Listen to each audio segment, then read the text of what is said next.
48 años hospitalizada en un asilo psiquiátrico y es la artista viva más exitosa actualmente. Hoy voy a hablar de la artista Yayoi Kusama, que es actualmente una de las artistas vivas más famosas e influyentes de todo el mundo. Así que prepárense algo de comer para que disfruten el video, pónganlo de fondo mientras están haciendo otras cosas y vayan escuchando la maravillosa historia de esta artista. Vamos a iniciar esta historia por el comienzo, por la infancia de Yayoi. Yayoi Kusama nació en Matsumoto, Japón en 1929. En muchas entrevistas Yayoi cuenta que su infancia fue un poco traumada, marcada por experiencias no tan agradables por parte de su madre y su padre, ya que estos eran una familia demasiado conservadora.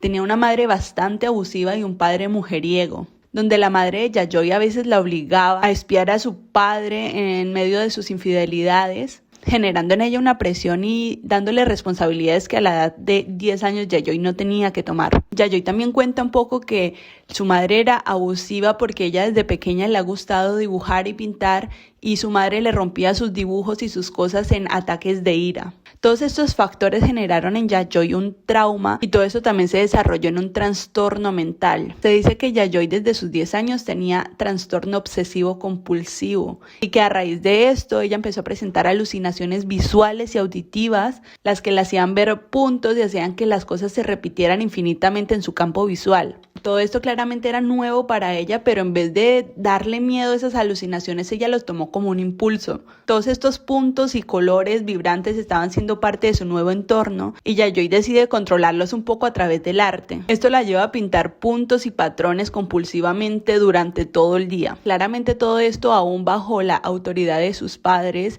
y los diferentes traumas que también se fueron acumulando durante este tiempo. Cuando Yayoi Kusama creció, se fue a vivir a Kioto a estudiar el estilo tradicional japonés Nihonga. Yo sinceramente no sabía qué era este tipo de arte. Igual les estaré dejando unas fotos para que se den cuenta, para que tengan un poco de contexto de qué era lo que ella estaba estudiando. Pero igualmente Kusama, si estuviera estudiando un tipo de arte, se sentía un poco reprimida y se sentía falta de apoyo de lo que ella realmente quería hacer. Se sentía desconectada tanto de su familia como de la cultura japonesa, que también la estaba un poquito impulsando a casarse en ese momento, y eso era algo que ella no quería. Ella quería concentrarse en su arte. Por eso en 1957 Yayoi decide mudarse a Nueva York.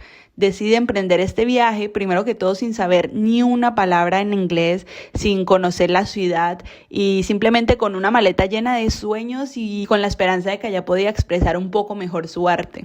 Cuando Kusama llegó a Nueva York se encontró con el corazón del arte moderno, con millones de artistas y con millones de galerías, donde el expresionismo abstracto, el pop art y el minimalismo estaban explotando, estaban en su auge. Pero claramente Kusama llegó a Nueva York siendo una total desconocida, viviendo en un apartamento donde tenía su cama y sus lienzos donde pintaba y creaba diariamente sin parar. Ella misma empezó a tocar puertas de galerías, empezó a llamar a personas y todo esto hizo que su trabajo empezara a llamar un poco más la atención. Poco a poco se estaba haciendo más reconocida, pero no tanto como ella quería. Porque hay que tener en cuenta un poco que Kusama tenía expectativas de éxito muy grandes. Ella quería ser una artista súper conocida y el no lograrlo y avanzar lento era algo que a ella la frustraba. Pero gracias a su persistencia y a sus contactos, Yayoi Kusama logró entrar a este círculo de artistas competitivos más grande del mundo en ese momento, llegando a competir y a colaborar con artistas como lo son Andy Warhol, Donald Judd, Claes Oldenburg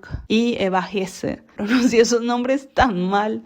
Estar en este círculo claramente le ayudó a ella a tener un poco más de visibilidad, pero Kusama sufrió de discriminación por ser mujer, asiática y extranjera dentro de este grupo. Incluso se dice que diferentes artistas robaron su estilo y robaron su trabajo para ellos hacerlo más famoso. Se dice que Warhol tomó algunas de sus ideas y las hizo famosas antes que ella.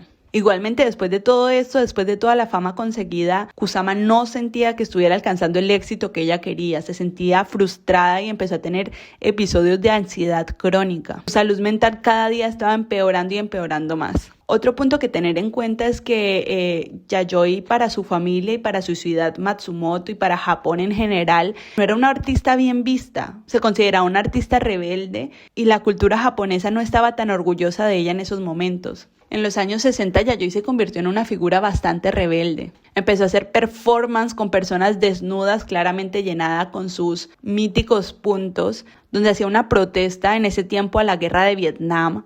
También hacía diferentes performances donde la gente, el pueblo hacía parte de ellas, dándole una voz a estas personas que no la tienen. Yayoi Kusama estaba haciéndose conocida por ser una figura explosiva, desafiante y psicodélica. Pero todo este ritmo frenético que ella estaba manejando, el estrés y la ansiedad, llevaron a Yayoi a tener episodios con sus alucinaciones aún más fuertes de lo que tenía. Tenía episodios de ansiedad crónica y depresión.